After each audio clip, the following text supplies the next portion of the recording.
Hello दोस्तों, नमस्कार। तो दोस्तों हम लोग सॉल्व करने जा रहे हैं आपके आने वाले बहुत ही महत्वपूर्ण एग्जाम यूपी टेट के लिए घटना चक्र की यह बहुत ही बेहतरीन, बहुत ही जबरदस्त प्रैक्टिस टेस्ट आपके आने वाले एग्जाम यूपी टेट के लिए। दोस्तों बहुत ही बेहतरीन प्रैक्टिस टेस्ट है।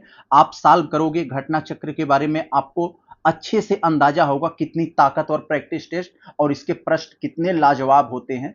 प्रश्न में ही बहुत सारी चीज आप सीख जाओगे जो आप पढ़े नहीं हो। तो दोस्तों उम्मीद करते हैं आप इसकी क्षमता को समझ रहे होंगे और आप वीडियो को पूरा देखना, एक एक चीज, एक एक कंसेप्ट आपका क्लियर हो जाएगा। एक एक फैक्ट आपके सामने हम तोड़ तोड़ कर विकल्प को रखेंगे। तो दोस्तों उम्मीद करते हैं आप हमारे साथ टिके रहेंगे।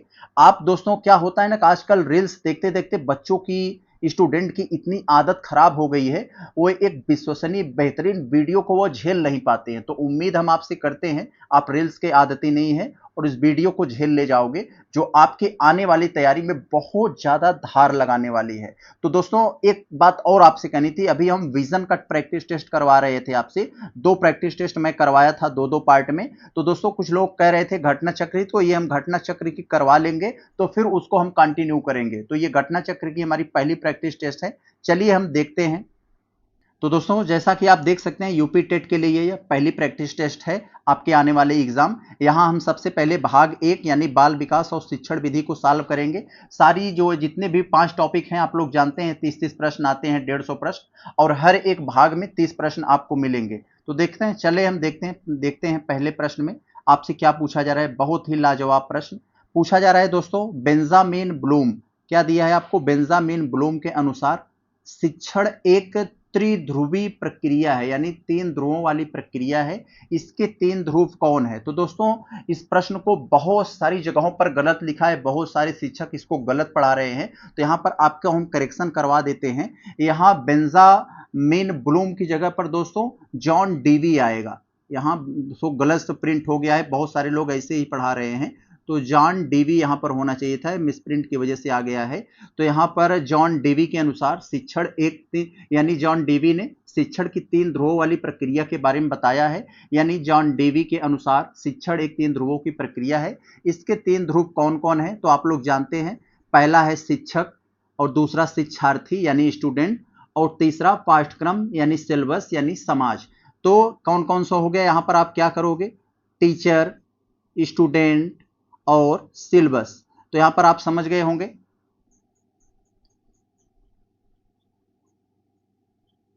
तो आपको ट्रिक के रूप में याद करना हो तो आप क्या कहोगे दोस्तों, शिक्षक यानी टीचर, दूसरा है शिक्षार्थी यानी चाइल्ड, बच्चे हो गए, और तीसरा ये क्या है, सिलेबस यानी समाज कह सकते हैं। एस आप लिख सकते हो, टीसीएस आप याद रखना। तो आपको जॉन डीवी के शिक्षण जो 3 ध्रुवों की प्रक्रिया है, आपको 3 ध्रुव याद रहेंगे। चले हम आगे देखते हैं दूसरे वाले में। यहां पर तो आपसे पूछा जा रहा है दोस्तों, निम्नलिखित में से कौन सा मनोवैज्ञानिक, ऐसा कौन सा मनोवैज्ञानिक है और उनसे संबंधित सिद्धांत का मिलान सही नहीं है। तो दोस्तों एक तरफ आपको यहां पर मनोवैज्ञानिक दे दिए हैं और दूसरी तरफ यहां पर उनके सिद्धांत दे दिए गए हैं। तो एक वहां पर गलत मिलान हुआ है, उसे आपको गलत मिलान को पकड़ना है और बताना है कि कौन सा हमारा गलत है। तो यहां पर देखते हैं पहला वाला, कार्ल युंग ने जो सिद्धांत दिया था वो विश्लेषणात्मक सिद्धांत दिया था। यानी विश्लेषणात्मक सिद्धांत किसने दिया था, कार्ल युंग में। ये तो अपनी जगह पे सही है, लेकिन हमें उसे पकड़ना है जो गलत है। यहां पर आप देखना ध्यान से, नहीं तो आते हुए प्रश्न आप गलत कर दोगे। दूसरा है दोस्तों सिगमंड फ्रायड। सिगमंड फ्रायड ये मनोविश्लेषणात्मक सिद्धांत दिया था। आप कैसे याद करोगे, आपके साथ कोई फ्रॉड करता है तो सबसे पहले आपके मन को विश्लेषण करता है कि ये कहां तक सोच सकता है, उसके बाद आपके साथ फ्रॉड करता है। तो इसी से आप याद रख लोगे फ्रायड मनोविश्लेषणात्मक। तो यहां से आपको याद हो जाएगा, यानी ए भी अपनी जगह पर सही है। आगे दिया है दोस्तों जेबी वॉटसन। तो ये व्यवहार का विज्ञान यानी व्यवहारवाद का सिद्धांत इन्होंने दिया है। इसको कैसे याद रखोगे ट्रिक से, आप लोग जानते हैं जेम्स वाट ने भाप इंजन बनाकर विज्ञान में क्रांति ला दिया था। तो विज्ञान देखते ही आप यहां पर वाट आपको याद आ जाना चाहिए, तो आपको दिमाग में बना रहेगा। यानी जब शुरू के 3 सही हैं तो उम्मीद है चौथा ही गलत होगा। तो चौथा गलत है दोस्तों। क्यों गलत है, क्योंकि क्षेत्रवाद का सिद्धांत किसने दिया था, कुर्ट ने दिया था। उनका कुर्ट नाम है, पूरा नाम एक बार आप उनको सर्च कर लेंगे तो आपको मिल जाएगा। उनका कुर्ट लेविन नाम है, शायद कुर्ट लेविन। तो कुर्ट लेविन ने कौन सा सिद्धांत दिया था? क्षेत्रवाद का सिद्धांत। कैसे याद रखोगे ये? नेता जो है कुर्ता पहनकर क्षेत्र का दौरा करते हैं, तो कुर्ट से कुर्ता, यहाँ क्षेत्रवाद का सिद्धांत तो आपको दिमाग में बना रहेगा। तो चले हम आगे देखते हैं तीसरे वाले में। यहाँ पर दोस्तों तीसरा वाला में दिया है, इसको भी हम ट्रिक से समझ लेंगे, हमेशा हमेशा के लिए आपके दिमाग में छप जाएगा। ऐसा हम दोस्तों जो जोड़कर पहले कंसेप्ट बताएंगे, फिर उससे रिलेटेड ट्रिक। तो यहाँ पर कह रहे हैं विकास एक सतत और क्रमिक प्रक्रिया है। तो दोस्तों स्कीनर ने बताया था, स्कीनर ने एक सिद्धांत दिया और अपने सिद्धांत में बताया कि विकास, डेवलपमेंट एक सतत और क्रमिक प्रक्रिया है, यानी कभी न रुकने वाली, लगातार होने वाली प्रक्रिया है, यह कहा था। तो किसने कहा था? स्कीनर ने। तो कैसे याद करोगे इसे दोस्तों? तो हमारी जो स्किन होती है इसका भी विकास हमेशा होता रहता है, कभी रुकता नहीं। हम बच्चे होते हैं तो बड़ी मुलायम चमड़ी होती है, फिर धीरे धीरे किशोर होते हैं, फिर युवा होते हैं, फिर धीरे धीरे हम लोग बूढ़े की कगार पर आते हैं, तो स्किन में भी बदलाव आता है। यानी स्किन डेवलप यहां से आपके दिमाग में आ जाएगा ना, तो आप दिमाग में रखे रहेंगे। यहां देखते हैं, ये भी हम ट्रिक से याद करेंगे। बाल्यावस्था को प्रतिद्वंदात्मक समाजीकरण काल किसने माना है? तो किसने माना है कि बाल्यावस्था एक प्रतिद्वंदात्मक समाजीकरण है? तो दोस्तों किसने माना है?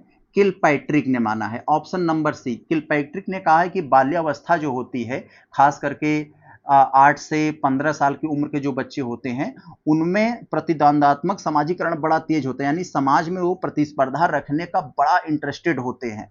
तो इसीलिए दोस्तों ये उन्होंने बताया था। तो कैसे आप याद रखोगे? हमें किसी से प्रतिद्वंदी हमारा हो जाता है तो हम लोग सोचते हैं कैसे उसे किल कर दे। तो यहाँ पर देखो होता है ना, किल और प्रतिद्वंदी। तो यहाँ से प्रतिद्वंदी को मतलब ऐसे दुश्मन समझ लीजिए, सब लोग अपने दुश्मन को मारना चाहते हैं, तो यहाँ से आपको याद हो जाएगा। आगे दोस्तों पांचवें वाले को हम देखें, एक जीएस टाइप का यहाँ पर प्रश्न दे दिया है, डाउन सिंड्रोम। डाउन सिंड्रोम दोस्तों एक जेनेटिक बीमारी है, जिसमें जो बच्चे का गर्दन एकदम छोटी हो जाती है, आंख एकदम गोल मटोल हो जाती है, चेहरा थोड़ा सा गोलापन आ जाता है, आंख तिरछे हो जाती है। ऐसा एक बीमारी है, जेनेटिक बीमारी है। डाउन सिंड्रोम से प्रभावित व्यक्ति में कितने गुणसूत्र होते हैं? तो ये गुणसूत्र से संबंधित बीमारी होती है। हम लोग जानते हैं हम लोगों में 23 जोड़ा गुणसूत्र होता है। 23 जोड़ा गुणसूत्र मतलब 46 गुणसूत्र होते हैं कुल।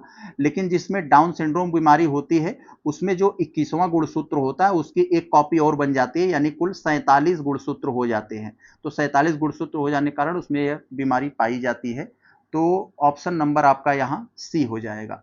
तो क्लियर है, आपको याद रहेगा, भूलेंगे नहीं आप, उम्मीद है।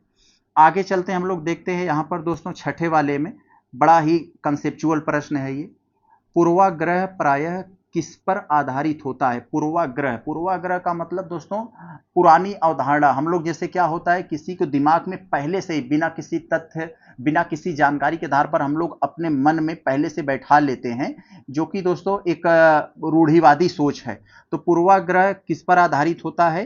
किस पर आधारित होता है? रूढ़िवादिता और नकारात्मक पर। तो ऑप्शन नंबर बी हो जाएगा। पूर्वाग्रह को मान लीजिए पुरानी सोच, तो पुरानी सोच में क्या होता है? रूढ़िवादिता। रूढ़िवादिता का भी मतलब पुरानी सोच वाली व्यक्ति होता है, और नेगेटिव सोच। हम लोग किसी के बारे में, जैसे मान लीजिए हम लोग पहले जब छोटे बच्चे थे, हम लोग पढ़ रहे थे, तो हम लोगों की पेन अगर गिर जाती थी नीचे टेबल से, हम लोग नीचे देखने के बजाय बगल वाले का बैग चेक करते थे, यही नहीं चुरा लिया क्या? तो एक तरह का वो पूर्वाग्रह कह सकते हैं। यही होता है जो रूढ़िवादिता और नकारात्मक होता है। आगे देखते हैं दोस्तों, यहां पर 7वें में लिखा है किशोरावस्था के सामाजिक विकास। किशोरावस्था के सामाजिक विकास की प्रमुख विशेषता क्या है? तो जो किशोरा अवस्था होता है, किशोरा मतलब ये दोस्तों क्या कहना चाह रहे हैं? युवा अवस्था।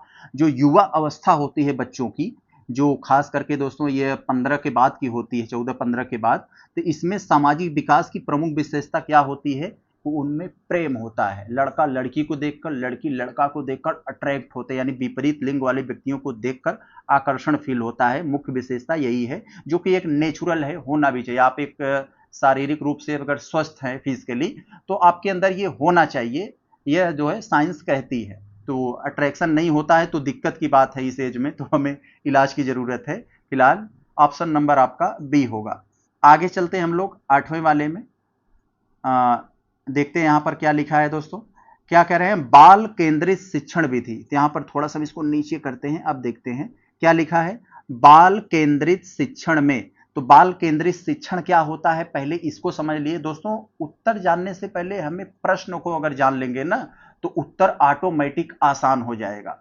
तो कैसे आसान हो जाएगा, जैसे आप समझ लिए बाल केंद्रित शिक्षण यानी ऐसी शिक्षण जिनमें बालकों की क्षमता और रुचि के अनुसार हो। आप समझ जाए कि बच्चा किस सब्जेक्ट में इंटरेस्ट लेता है, उसका सिलेबस किस टाइप के सिलेबस में उनका इंटरेस्ट है, किस टाइप के शिक्षण में उसकी क्षमता अधिक हो रही है, किस सब्जेक्ट में हो रही है, तो उसी कहा जाता है बाल केंद्रित शिक्षण। यानी बच्चों के अनुभव, उनके एक्सपीरियंस, उनकी रुचि, उनकी क्षमता के अनुसार उनकी जो शिक्षा दिया जाता है। तो ये जो विधि होती है बाल केंद्रित शिक्षण उसे कहा जाता है। इसमें कौन से बिंदु होता है, तो इसमें केंद्र बिंदु क्या होता है, केंद्र बिंदु यानी मेन पॉइंट कौन होता है, बालक होता है। यानी बालक को ध्यान में रखकर, शिक्षार्थी को ध्यान में रखकर यह विधि तैयार की जाती है।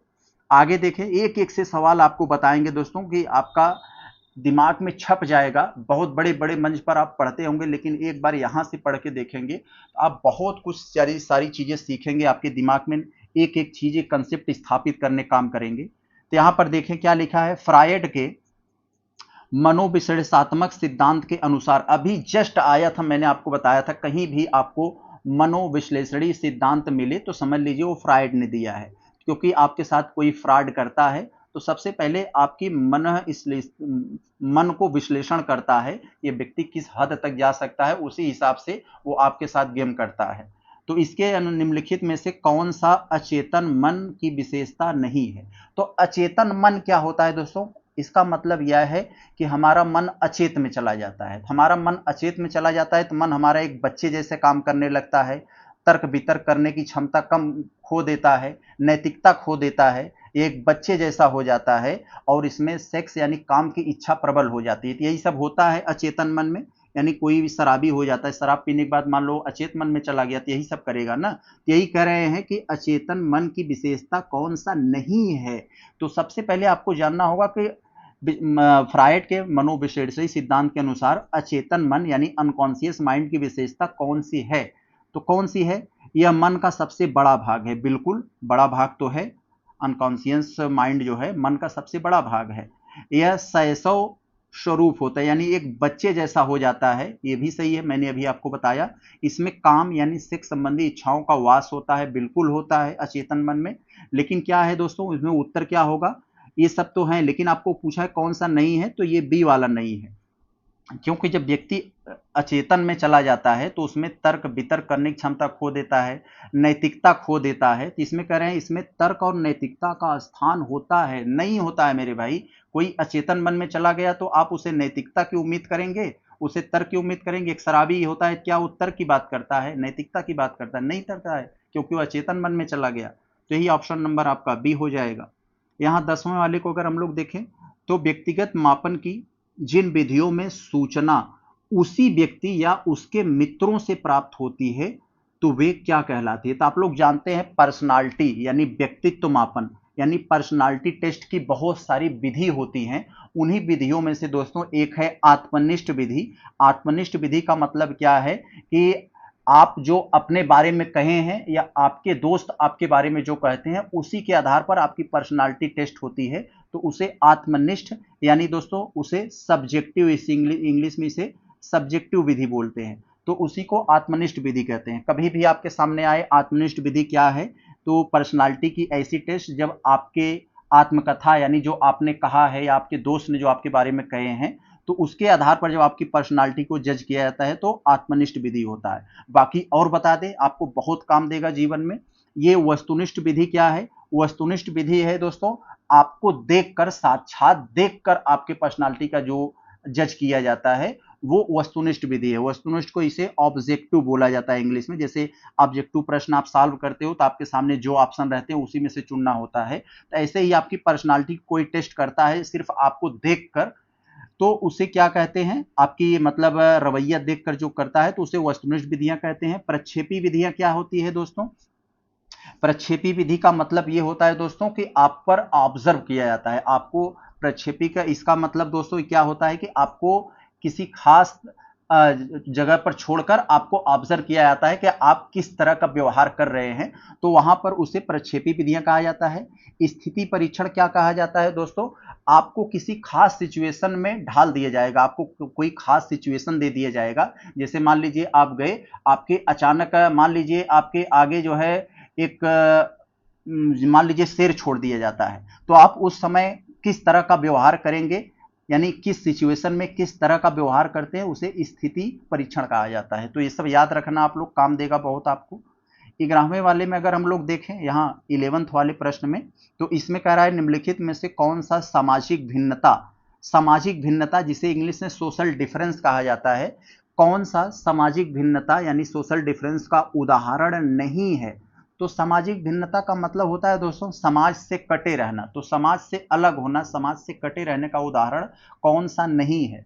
तो मेरे भाई कुछ बालकों का संकोची होना, तो कुछ बालक संकोची होते हैं, भीड़ में जाने से कतराते हैं, ग्रुप में जाने से कतराते होते हैं, तो ये तो सामाजिक भिन्नता का उदाहरण है, हमें उसे पकड़ना है जो नहीं है। कुछ बालकों का अंतर्मुखी होना, इंट्रोवर्ट होते हैं, वो अपने को ही सर्वोसर्वा मानते हैं, किसी दूसरे के तर्क वितर्क बातों से सहमत नहीं होते हैं। तो ये भी दोस्तों सामाजिक रूप से भिन्न होते हैं, अलग होते हैं, समाज में ये स्टेबल नहीं रह पाते हैं। अब यहाँ पर क्या है दोस्तों, कुछ बालकों का सर्वप्रिय होना, कुछ बालक अपने ही आप को सर्वप्रिय मानते हैं तो भी समाज से कटे हुए रहते हैं, तो ये भी दोस्तों सामाजिक भिन्नता है। तो इसका मतलब ये तीनों तो हैं। सामाजिक भिन्नता का उदाहरण कौन सा नहीं है, तो डी वाला नहीं है, आराम से आप एलिमिनेट कर सकते हो। समूह में रहना पसंद करते हैं, मेरे भाई सामाजिक भिन्नता, समाज से कटे हुए लोग समूह में थोड़ी रहना पसंद करते हो, तो सोचते हैं भाई हम अलग रहें, तो ऑप्शन नंबर डी हो जाएगा। बड़ा मजेदार प्रश्न होते हैं, थोड़ा सा आप देखोगे ना तो बहुत आनंद आएगा ऐसे प्रश्नों को सॉल्व करने में। चिंतन प्रक्रिया का क्रम सामान्यतः कैसा होता है। तो दोस्तों हम कोई सी बात को लेकर चिंतन करते हैं, सोचते हैं, विचारते हैं, तो हमारा क्रम कैसा होता है। तो सबसे पहले हमारा सोच बड़े लेवल से क्रिटिकल लेवल तक जाता है, छोटे लेवल तक। जैसे हमारे सामने अचानक हवाई जहाज उतर जाए, हवाई जहाज मान लीजिए उतर गया ये, तो हम सबसे पहले हवाई जहाज को देखेंगे, आसपास उसका ढांचा देखेंगे, ये देखेंगे, फिर धीरे धीरे सोचेंगे यार इस कैसे बना होगा, इसे ये कैसे फिट किया गया होगा, ये कैसे जोड़ा होगा। तब हमारी सोच एकदम क्रिटिकल छोटे लेवल पर चली जाती है। जैसे कोई अपराधी को पकड़ा जा, पुलिस पकड़ती है, सबसे पहले बड़े लेवल पर काम करती है, फिर धीरे धीरे केस के अंदर तक घुसती है। तो वैसे ही चिंतन प्रक्रिया मूर्त रूप से, मूर्त मतलब जो हमें साक्षात दिखता है, हम लोग वहां से शुरू करते हैं, फिर अंत में अमूर्त तक चले जाते हैं, यानी जो हमें नहीं दिखता है। उसी प्रकार सरल से कठिन की ओर सोचते हैं, सबसे पहले हम सरल सोचते हैं, हाँ ये हवाई जहाज है, ये है, फिर उसके अंदर की बातें हम लोग कठिन की ओर जाते हैं। तो यही है, ऑप्शन नंबर आपका सी हो जाएगा। आगे अगर हम लोग देखें, यहाँ बड़ा ही गजब का प्रश्न है दोस्तों 13 वाला, इसका एग्जाम्पल हम बताएंगे आपको, हमेशा के लिए दिमाग में छप जाएगा। कोहलर ने एक सूझ विधि दिया था। तो आप लोग जानते हैं दोस्तों थार्नडाइक थे, आप थोड़ा सा बता दो तो आपको दिमाग में ज्यादा रहेगा।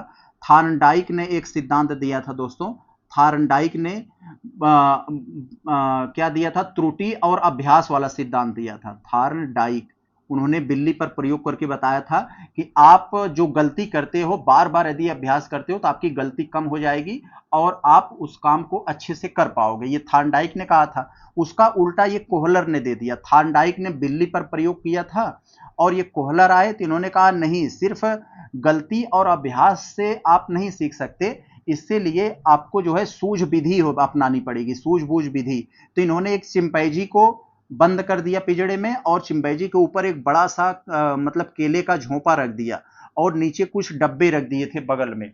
तो चिंपैंजी बहुत कोशिश करने के बाद केला नहीं पाया, तो अचानक अपनी सूझबूझ दिमाग लगाया, कुछ दिन भूखा जब ज्यादा हुआ तो दिमाग लगाया, वही डिब्बा केले के नीचे लगाकर डिब्बे पे खड़ा होकर केले को पकड़ लिया।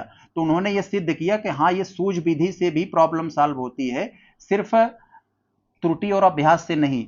तो ये कोहलर ने वनमानुष यानी चिंपैंजी पर अपना प्रयोग किया था और ये थार्नडाइक ने बिल्ली पर किया था।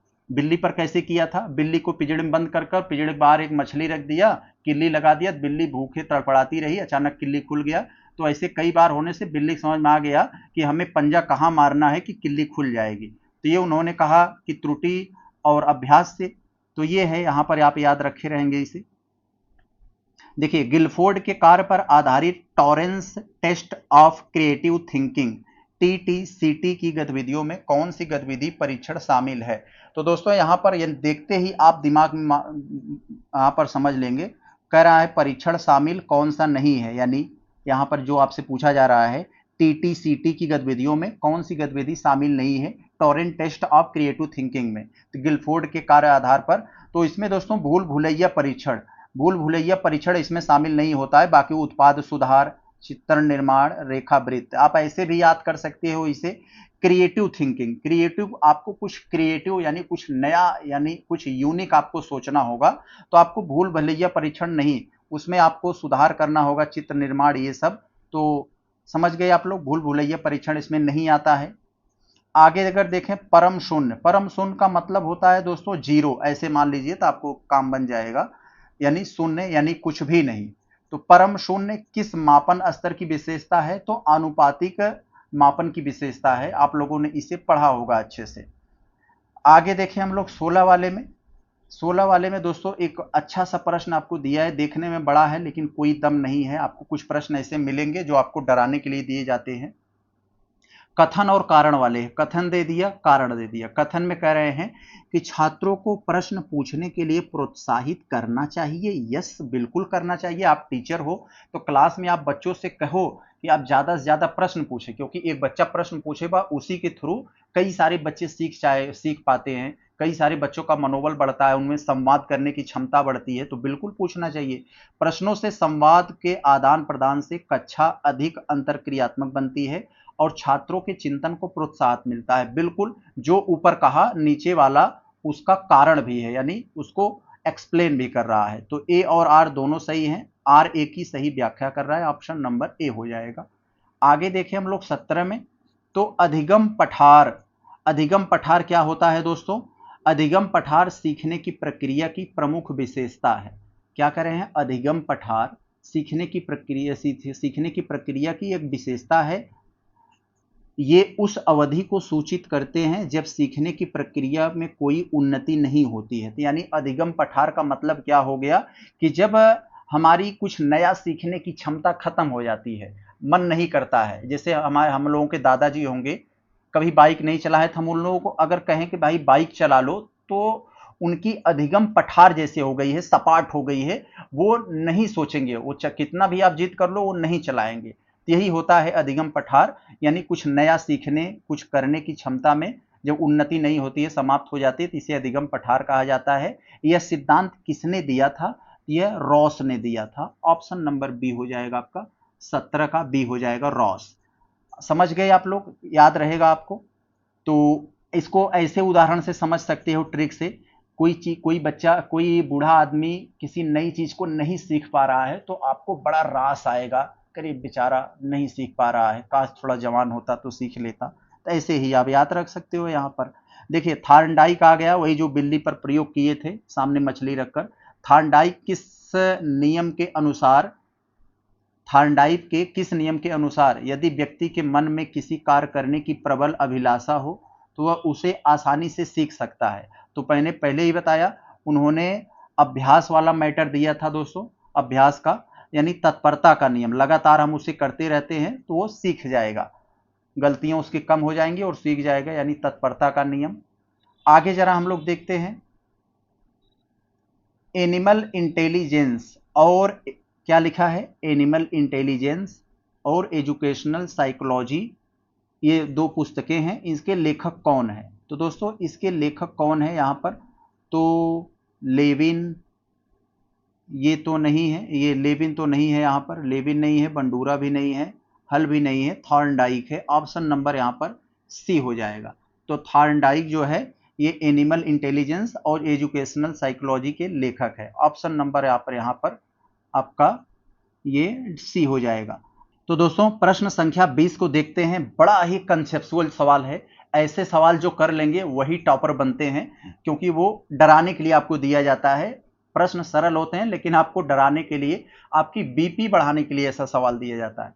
तो ब्लूम ने एक संज्ञानात्मक क्षेत्र का सिद्धांत दिया था, संज्ञानात्मक क्षेत्र। उन्होंने उसे 6 चरणों में बांटने का प्रयास किया था। तो उच्च स्तर का क्रम कौन सा है? तो यहाँ पर 6 चरणों का क्रम उस आपसे पूछा जा रहा है। तो दोस्तों सबसे पहले आप क्या रखोगे यहाँ पर? ज्ञान, सबसे पहले ज्ञान आता है और सबसे अंत में मूल्यांकन। आप लोग जानते हैं मूल्यांकन ही सबसे अंत में होता है, तो उसने सभी ऑप्शन में 6वें को अंत में रख दिया है। सभी को दोस्तों यहाँ दूसरे को सभी में सबसे पहले रख दिया है, तो काम नहीं बन रहा है आपका एलिमिनेशन से यहाँ, तो आपको थोड़ा सा और लड़ना पड़ेगा। तो ज्ञान, और ज्ञान के बाद क्या आता है दोस्तों, ज्ञान के बाद कॉम्प्रेहेंशन आता है। कॉम्प्रेहेंशन, ज्ञान के बाद आपको कौन, बोध यानी कॉम्प्रेहेंशन यानी सूझबूझ, आपके ज्ञान रहेगा तभी आप कॉम्प्रेहेंशन कर पाएंगे। तो यहाँ पर 2 के बाद 4 आ जाएगा, 2 के बाद 4 कहाँ नहीं है, यहाँ नहीं है, इसको हटा दो। फिर इसके बाद क्या आता है दोस्तों, अब इसके बाद आता है एप्लीकेशन। एप्लीकेशन का मतलब ये क्या होता है दोस्तों, अनुप्रयोग, उसका प्रयोग करोगे ज्ञान का ना, तो एक आ जाएगा। फिर एक कहाँ है, यहाँ ए वाले में हमें मिल गया, अब हमें ज़्यादा लड़ने की जरूरत नहीं है। फिर आपका 5वां आ जाएगा विश्लेषण, फिर अंत में 6वां मूल्यांकन। बहुत अच्छा। 21 वाले को अगर हम लोग देखें तो समावेशी शिक्षा से क्या मतलब है। समावेशी शिक्षा का मतलब होता दोस्तों होता है सभी को एक साथ शिक्षा, सभी को एक साथ शिक्षा, चाहे वो अमीर हो, गरीब हो, विकलांग हो, कोई भी हो, सबको एक जगह पर एक ही प्रकार की शिक्षा देना समावेशी शिक्षा है, यानी सबको साथ लेकर चलना। समावेशी शिक्षा में क्या होता है, समान और विशिष्ट, दिव्यांग, ये सब बच्चों को एक साथ कक्षा में शिक्षा देना। Option number C. आगे देखें हम लोग 22 वाले में, तो इसमें आपसे जो पूछा जा रहा है, कौन सी एक अधिगम, अधिगम का मतलब लर्निंग होता है, इसका मतलब सीखना होता है, कौन सी एक अधिगम अक्षमता, अक्षमता मतलब डिसेबिलिटी है, तो कौन सी एक अधिगम यानी सीखने की डिसेबिलिटी है, सीखने की विकलांगता है, तो कौन सा है मेरे भाई, यह डिस्लेक्सिया, कौन सा नहीं है, सॉरी कौन सा नहीं है, तो यह डिस्लेक्सिया है दोस्तों, बिल्कुल है। डिस्लेक्सिया जो है ये सीखने की एक दोस्तों बीमारी है, अक्षमता है। इसमें क्या होता है डिस्लेक्सिया में दोस्तों, इसमें पढ़ने की दोस्तों बीमारी होती है, पढ़ने की समस्या होती है, यानी रीड की समस्या होती है, पढ़ने का प्रॉब्लम। और उसके बाद डिसग्राफिया, इसमें ग्राफ है, ग्राफ हम कैसे बनाते हैं, पेन से, यानी यहाँ पर लिखने की समस्या होती है, ये भी एक अधिगम की अक्षमता यानी अधिगम डिसेबिलिटी है, ये भी लिखने की दोस्तों एक तरह से समस्या है। और ये डिसफेलिया है, डिसफेलिया का मतलब बोलने की समस्या है, यानी भाषा की समस्या। तो यहाँ पर ये तीनों जो होती हैं अधिगम की डिसेबिलिटी हैं, लेकिन ये प्रमस्तिष्क जो है एक बीमारी है, प्रमस्तिष्क घात जो होती है व्यक्ति की एक बीमारी है, वो अधिगम से रिलेटेड नहीं है। तो ऑप्शन नंबर ये आपका डी हो जाएगा उत्तर। आगे अगर हम लोग देखें ये 23 वाले में, तो निम्नलिखित में से कौन सा चिंतन की विशेषता नहीं है। तो चिंतन की विशेषता क्या होती है मेरे भाई, चिंतन क्या होता है, हम लोग अभी मैं आपको बताया था, उसको सरल से कठिन की तरफ सोचा जाता है, मूर्त से अमूर्त की तरफ सोचा जाता है, उसे हार्ड, सरल से हार्ड की तरफ सोचा जाता है। तो यही है दोस्तों, चिंतन की विशेषता कौन सी नहीं है, चिंतन एक जटिल मानसिक प्रक्रिया है, हाँ बिल्कुल है, लेकिन हमें उसे बताना है जो नहीं है।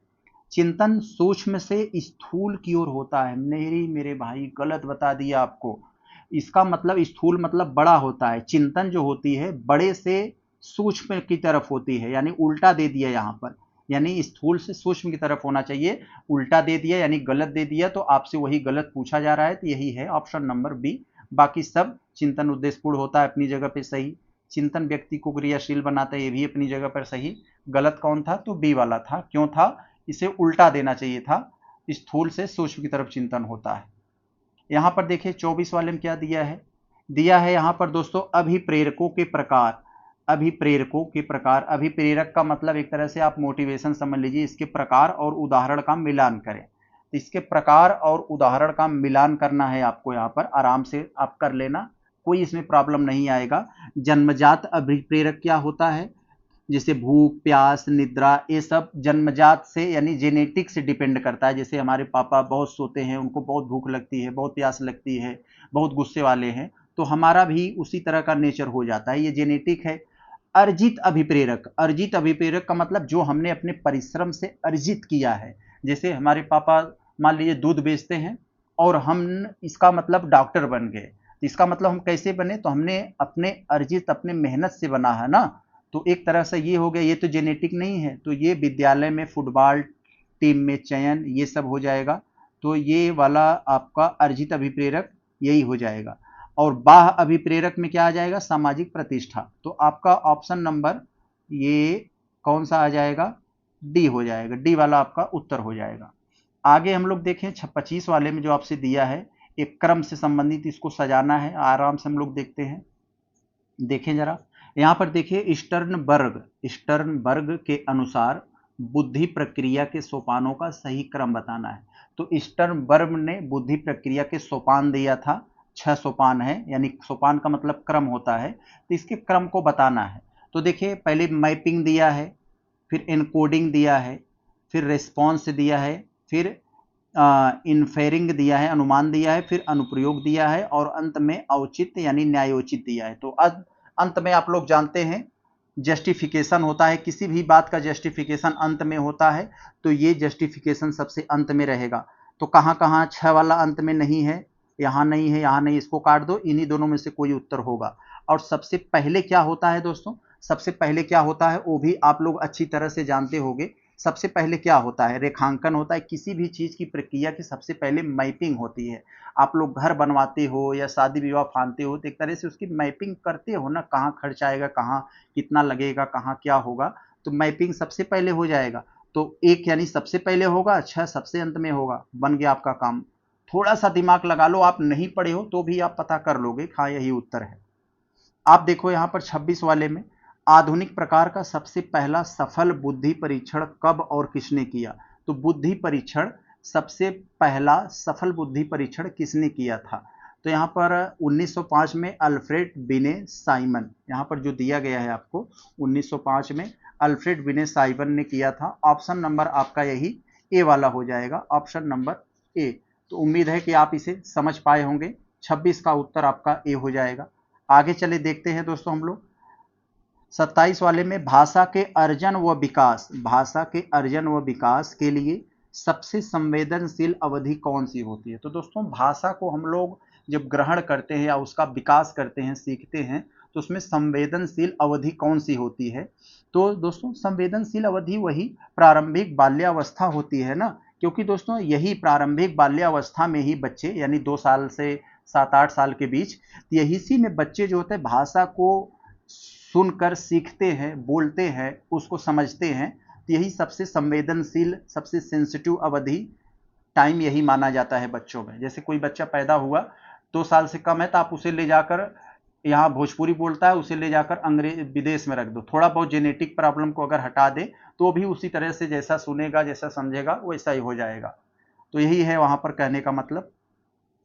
आगे देखें, बालकों को सिखाते समय दी जाने वाली अस्थायी यानी टेम्परेरी व्यवस्था या छाया क्या कहलाता है। तो दोस्तों आप इसको ऐसे समझ लो, हम लोग जो साइकिल जब सीख रहे होते हैं तो कोई आता है, हम लोगों के भैया, चाचा, पापा, तो पीछे से पकड़े रहते हैं, कहते हैं चलाओ हम पकड़े हैं। जो हम लोग थोड़ा चलाने लगते थे वो छोड़ देते थे, फिर तो हम लोग धीरे धीरे चलाते समय एक बार गिरते थे, फिर चलाने लगे।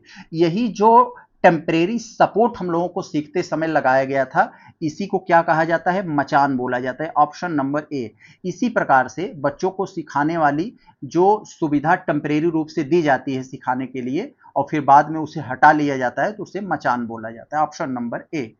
आगे देखें हम लोग 29 में, इसमें कहा जा रहा है दोस्तों, मूल प्रवृत्तियों का सिद्धांत का प्रतिपादन किस मनोवैज्ञानिक ने किया था। तो किस मनोवैज्ञानिक ने किया था, विलियम मैकडूगल ने किया था। मैकडूगल ने ये मूल प्रवृत्तियों का सिद्धांत दिया था। कुल 14 तरह की मूल प्रवृत्तियों को उन्होंने बताया था। तो यहाँ पर गूगल 14 समझ जाना आप लोग, यहाँ पर गूगल की तरह नाम है इनका। मूल प्रवृत्तियों का सिद्धांत दिया था, क्योंकि हम लोगों की प्रवृत्ति ऐसी है, हम बात बात पे हम लोग गूगल खोलते हैं, क्योंकि हम लोगों की ऐसी प्रवृत्ति इसमें हो गई है, बात बात पे गूगल खोलते हैं। तो आपको जहां भी प्रवृत्ति दिखाई दे आप गूगल यानी मैकडूगल के पास चले जाना, तो आपको याद हो जाएगा। यहाँ पर हम लोग देखें 30 वाले में, तो यहाँ कह रहा है दोस्तों, गोलमैन के अनुसार संवेगात्मक बुद्धि के तत्वों का सही क्रम क्या है। तो गोलमैन के अनुसार, गोलमैन ने संवेगात्मक बुद्धि तत्वों का क्रम दिया था उसके बारे में, तो बताना है इसका क्रम क्या है। तो इसका क्या क्रम है दोस्तों, यहाँ पर आपको बताना है। तो उसमें सबसे पहले हमें जागरूक होना था, अगर हम जागरूक नहीं होंगे तो कुछ नहीं कर पाएंगे। सबसे पहले हमें जागरूक बनना पड़ेगा, और जागरूक बनने के बाद हम कोई गलती न कर दें, कोई काम उल्टा सीधा न कर दें, इसलिए हमें आत्मनियंत्रण रहना पड़ेगा। आत्मनियंत्रण यानी सेल्फ कंट्रोल रखना पड़ेगा। तो 2 पहले होगा, 2 किसमें नहीं है, इसमें नहीं, इन दोनों को काट दो, और फिर इन्हीं दोनों में 2 है, और 2 के बाद कौन होगा, 1 आएगा, यानी आत्मनियंत्रण, यही है ऑप्शन नंबर यही है। और अंत में 4 हो जाएगा, सामाजिक दक्षताएं, सोशल स्किल। तो आप ये मैटर नहीं रखता कि आपको बहुत आता है, मैटर ये रखता है कि आप थोड़ी सी जानकारी में कितना परिश्रम करके, कितना सूझबूझ करके आप प्रश्न को क्रैक कर दे रहे हो, ये डिपेंड करता है। आपको ज्यादा ये मानने नहीं था कि आप बहुत ज्यादा तुर्रम खान हो, लेकिन एग्जाम हॉल में बैठकर गलत करके आओगे तो सब गड़बड़ हो जाएगा। तो यहाँ पर देखें दोस्तों, हम लोग बड़ा अच्छा सा प्रश्न दिया है, एक भाग दूसरे पर हम लोग आ गए हैं, ये हिंदी पर आ गए हैं, जो अनिवार्य में आता है, ये ऑप्शनल में नहीं आता। तो भाषा एक जो हिंदी से रिलेटेड है, इस पर हम लोग देखेंगे। अगर आप ज्योतिबा फूले के बारे में यहाँ पर ये आपको पैसेज दिया गया है, पढ़ लेना, आराम से कर लोगे, 1 से 5 तक यहाँ पर आपको दिया है। तो देखो हम कितने आसानी से मजेदार तरीके से करते हैं, आपको तुरंत याद हो जाएगा। पहले प्रश्न में आपको दिया है, तो याद रखना, ये नहीं जो प्रश्न पूछा है, ये नहीं कि आपको आता है आप दे देना, पैसेज में जो दिया है उसके अनुसार आपको करना होता है। महात्मा फूले ने के अनुसार जिस परिवार में पिता बौद्ध, माता ईसाई, बेटी मुसलमान और बेटा सत्यधर्मी हो, उस परिवार को किस प्रकार के परिवार की संज्ञा दी जाती है, तो उसे आदर्श परिवार कहा जाता है। ये हम अपने मन से नहीं कर रहे, ये पैसेज में दिया है, आपको दिखा देते हैं। तो उन्होंने ऐसा कहा था, तो यहाँ कहाँ कहा था, ये आपको यहाँ पर हम लोग दिखा देते हैं। यहाँ पर है कहीं, यहाँ देख रहे हो ना, जिस परिवार में पिता बौद्ध, माता ईसाई, बेटी मुसलमान हो, तो वह परिवार एक आदर्श परिवार माना जाता है। तो इसी तरह से आपको भी कर लेना है। यहाँ देखो, महात्मा शब्द में किस संधि का प्रयोग हुआ है, तो महात्मा शब्द में किस प्रकार की संधि है, तो इसमें क्या होता है दोस्तों, अगर इसका संधि विच्छेद करोगे तो महा और क्या आ जाएगा, महा आत्मा आ जाएगा, महाआत्मा। तो दोनों में आ रहा है, तो दोनों में आ रहा है, इसका मतलब ये क्या हो गया दोस्तों, इसका मतलब ये क्या हो गया, यह एक तरह का दोस्तों दीर्घ स्वर है, मतलब एक तरह से दीर्घ स्वर हो गया, दीर्घ स्वर संधि। तो स्वर संधि के अगर से कोई पूछे तो दीर्घ, क्योंकि आ रहा है इसमें। तो ऑप्शन नंबर तो आपका ये डी वाला हो जाएगा। आगे अगर हम लोग देखें तीसरे वाले में, महात्मा फूले को महात्मा की उपाधि कब और महात्मा फूले की उपाधि से कब सम्मानित किया गया, तो 1988 में। आपको दिया होगा पैसेज में, आप यहाँ पर देख लेना, तो आपको आराम से पता चल जाएगा कि 1988 में फूले को महात्मा की उपाधि सम्मानित किया गया। आगे चले हम लोग देखते हैं, यहाँ पर जो दिया गया है आपको, ज्योतिबा फूले की सबसे बड़ी विशेषता क्या थी। जो ज्योतिबा राव फूले की सबसे बड़ी विशेषता क्या है दोस्तों, आप लोगों को पता होना चाहिए। सबसे बड़ी विशेषता उनकी यही थी, उनके कथनी और करने में कोई अंतर नहीं था, जो कहते थे वो करते थे। तो जो कहते थे वो अपने आचरण और व्यवहार में उतारते थे। ऑप्शन नंबर सी हो जाएगा यहाँ पर, आप एक बार देख लेना, पैसेज में आपको मिल जाएगा। तो यहाँ पर हम लोग चलते हैं पांचवें प्रश्न में। यहाँ पर पांचवें वाले में देख लेते हैं भाई क्या कहा जा रहा है। उपर्युक्त गद्यांश, यानी जो ऊपर लिखा है ज्योतिबा राव फूले के बारे में, तो उसका गद्यांश का शीर्षक क्या होगा, शीर्षक यही होगा मेरे भाई, ज्योतिबा राव फूले के आदर्श विचार। Option number C. ये थोड़ा सा कंसेप्चुअल था, तो यहाँ आपको थोड़ा दिमाग लगाना पड़ेगा। अब आप देख लेना यहाँ पर दोस्तों, ए और ए का उच्चारण स्थान क्या है, तो ए यहाँ पर एक क्या आ गया, ए और ए का उच्चारण स्थान क्या है, तो ये कंठोस्त में आता है। जैसे आपको अगर स्पर्श व्यंजन की बात आती है तो 25 होते हैं, क वर्ग, ख वर्ग, ग वर्ग, क वर्ग, फिर च वर्ग, फिर ट वर्ग, प वर्ग, ऐसे आता है ना। तो ऐसे कंठ और ओष्ठ के सहायता से जो बोला जाता है, ए और ए आ जाएगा इसमें। तो क्लियर हो गया, यहाँ पर आपका ऑप्शन नंबर बी हो जाएगा। समझ गए आप लोग। आगे देखें, यहाँ पर इसके बारे में आप लोगों ने पढ़ा होगा, व्यक्तिवाचक संज्ञा कौन सा नहीं है। तो संज्ञा में व्यक्तिवाचक का मतलब होता है कि किसी विशेष के लिए जो बात की जा रही हो, व्यक्तिवाचक। जैसे प्रधानमंत्री मोदी, गंगा नदी, अमेरिका देश, ऐसे जो किसी स्पेसिफिक के बारे में बोला जाता है वो व्यक्तिवाचक होता है, पर्सनल होता है। तो व्यक्तिवाचक कौन सा नहीं है, तो भारत ये व्यक्तिवाचक है, गंगा भी व्यक्तिवाचक है, त्रिपिटक एक बौद्ध ग्रंथ है, ये भी व्यक्तिवाचक है। लेकिन लेखक व्यक्तिवाचक नहीं है। लेखक में तो बहुत सारे लेखक आ जाते हैं ना। जैसे आप नदी बोल दो, नदी एक व्यक्तिवाचक नहीं है, लेकिन स्पेसिफिक नाम अगर आ जाएगा गंगा, तो व्यक्तिवाचक हो गई। तो इसी प्रकार किसी लेखक का नाम होता तो व्यक्तिवाचक हो जाता, लेकिन लेखक है तो व्यक्तिवाचक नहीं है। आगे देखें हम लोग, भाववाचक संज्ञा कौन सी है। तो भाववाचक संज्ञा जिसमें भाव निकल कर आ रहा हो, एक तरह का मतलब भाव आ रहा हो इसमें, तो भाव में क्या है दोस्तों? चरित्र, करेक्टर। चरित्र का मतलब यहाँ पर चरित्र में क्या आ रहा है? एक तरह का भाव आ रहा है इसमें। तो यहाँ पर आप समझ गए, ये चरित्र जो शब्द है ये एक भाववाचक संज्ञा है। चरित्र मतलब यहाँ एक भाव आ रहा है। तो संदेह का विश्लेषण क्या होगा दोस्तों? संदेह का अगर हम लोग विश्लेषण, संदेह का विशेष विशेषण होता है ना, किसी विशेषता बताने वाले शब्द को विशेषण कहते हैं और जिसकी बताई जाती है उसे विशेष कहते हैं। तो ये आपने पढ़ा होगा। तो संदेह का विशेषण क्या होगा? संदिग्ध हो जाता है। हालांकि ये जब न रहे तो आप संदेहास्पद भी लगा सकते हो, लेकिन अगर ये है तो आप संदिग्ध लगा देना, यही इसका विशेषण होगा। तो इसका मैंने आपको बताया था, जो मूल शब्द होते हैं वो विशेष से होते हैं, और मूल शब्दों से मॉडिफाइड होकर जो बनते हैं वो विशेषण होते हैं। तो विशेषण होते हैं, तो आप दिमाग में रखना, संदेह मूल शब्द है, इससे मॉडिफाइड होकर संदिग्ध बनाए तो ये विशेषण हो गया। आगे अगर हम लोग देखें 10वें वाले में, तो निम्नलिखित में से किस विकल्प में प्रेरणार्थक क्रिया का प्रयोग हुआ है? प्रेरणार्थक क्रिया का मतलब दोस्तों ऐसी क्रिया जो दूसरे से करवाई जाती हो उसे प्रेरणार्थक क्रिया कहते हैं। जैसे हमने जूता पॉलिश करवाया, हमने बाल कटवाया, हमने उससे झाड़ू लगवाया, तो ये हम सब दूसरों से करवा रहे हैं ना, तो ये प्रेरणार्थक क्रिया हो जाती है। लड़का ने कपड़ा खरीदा, नहीं। कपड़ा बहुत महंगा था, नहीं।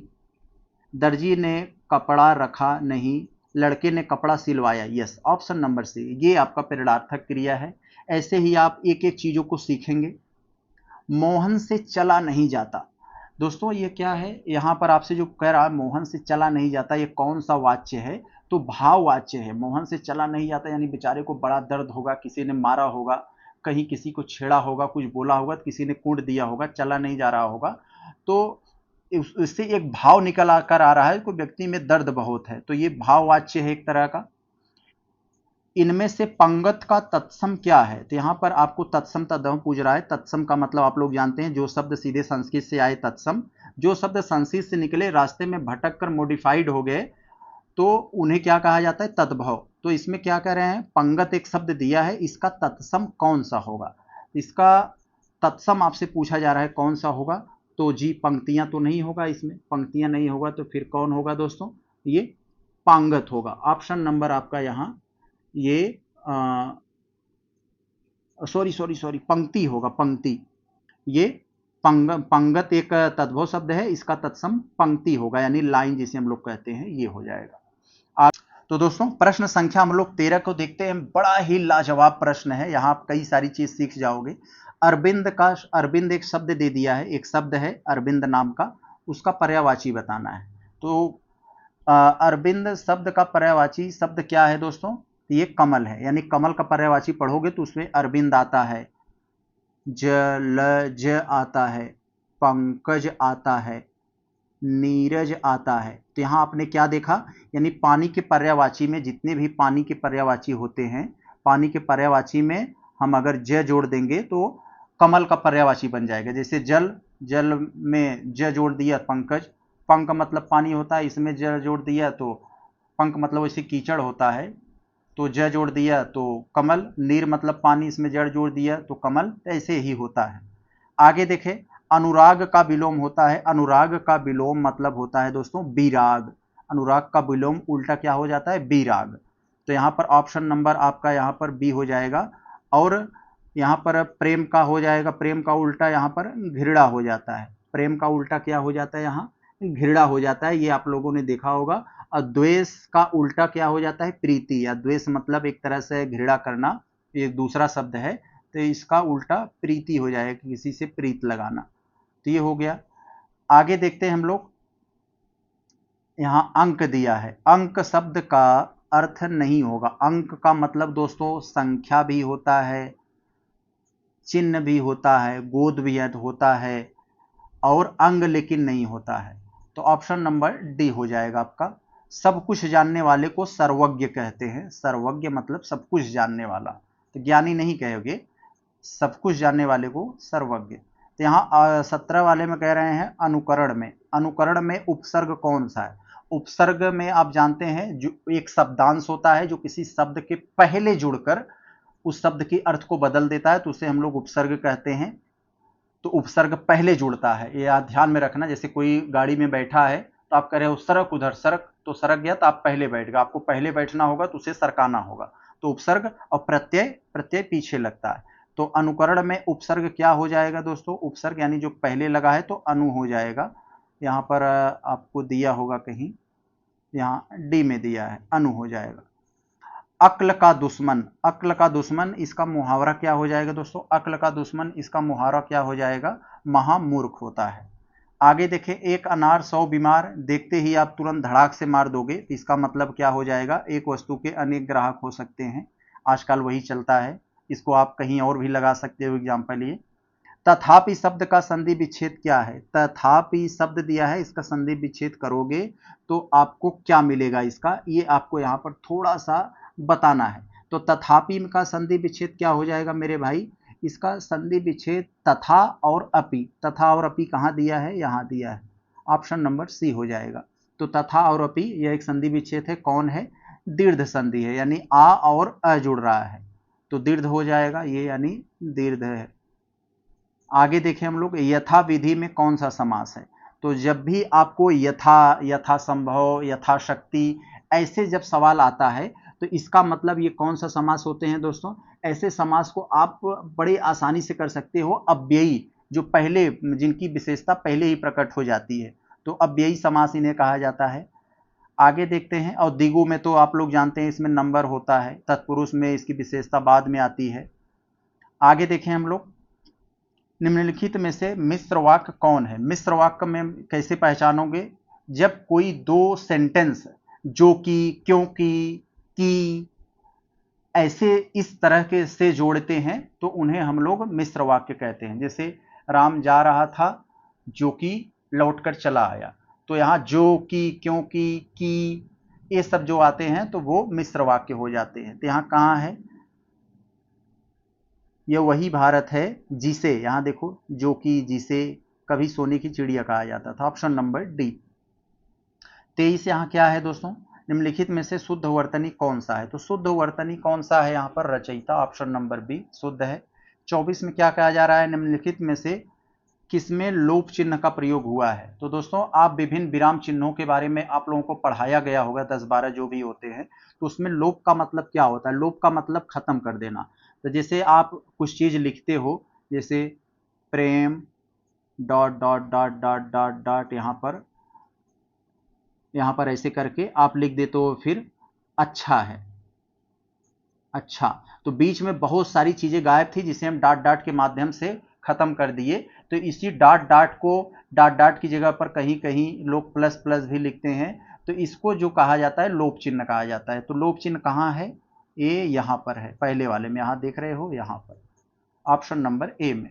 आगे देखें हम लोग, किस रस को रस राज कहते हैं, तो मेरे भाई श्रृंगार रस, रस का राज, ऑप्शन नंबर ये सी हो जाएगा।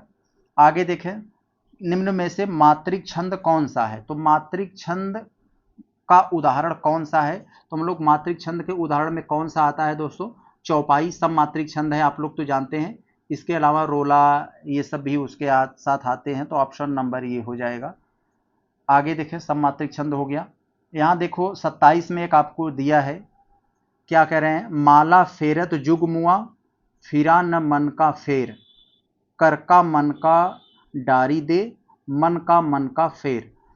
यहाँ देखे रहे हैं दोस्तों, यानी जब एक ही शब्द आता है, बार बार आता है और हर जगह उसका शब्द का अर्थ अलग अलग होता है, यहाँ पर देखो मन भी आया है, मन का भी आया है, यहाँ भी मन का आ गया, तो यहाँ पर जो मन आया है, जितनी बार आया है उसका अर्थ अलग अलग है, तो एक ही शब्द के बार बार आए और उसका अर्थ अलग अलग हो जाता है, तो इसे हम लोग क्या कहते हैं दोस्तों, तो इसी को हम लोग कहते हैं, ये यमक तो नहीं कहते हैं, इसको तो नहीं कहेंगे, और इसको सॉरी यमक अलंकार भी कहते हैं, ऑप्शन नंबर डी यमक अलंकार ही कहते हैं, जब एक ही शब्द के अर्थ, मतलब एक शब्द के कई अर्थ होने लगते हैं।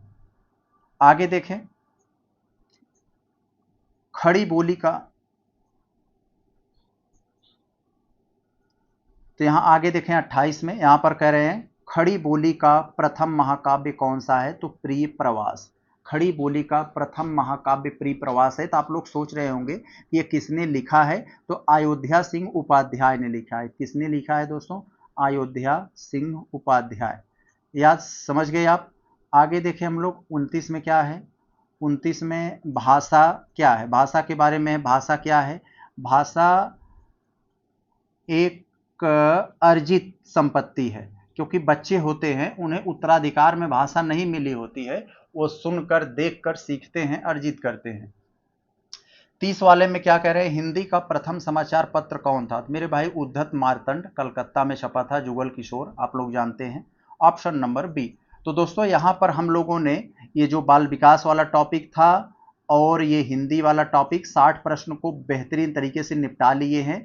पार्ट ए के रूप में हम लोग इसी वीडियो को यहीं रोक देते हैं और आगे इसी वाले टेस्ट का पार्ट बी के रूप में इसका आगे का पूरा क्वेश्चन लेकर आएंगे, जिसमें हमारा जो पर्यावरण वाला टॉपिक होगा और मैथ होगा और इंग्लिश और संस्कृत का हम इकट्ठा करवाएंगे। पूरा एक जितने टेस्ट होगा उसका एक इंग्लिश बनाएंगे, एक संस्कृत, जिससे जो देखना हो देखिएगा। तो उम्मीद है आप लोग को बढ़िया लगा होगा। हम लोग मिलते हैं नेक्स्ट टॉपिक में, नेक्स्ट पार्ट में, पार्ट बी में। नमस्कार।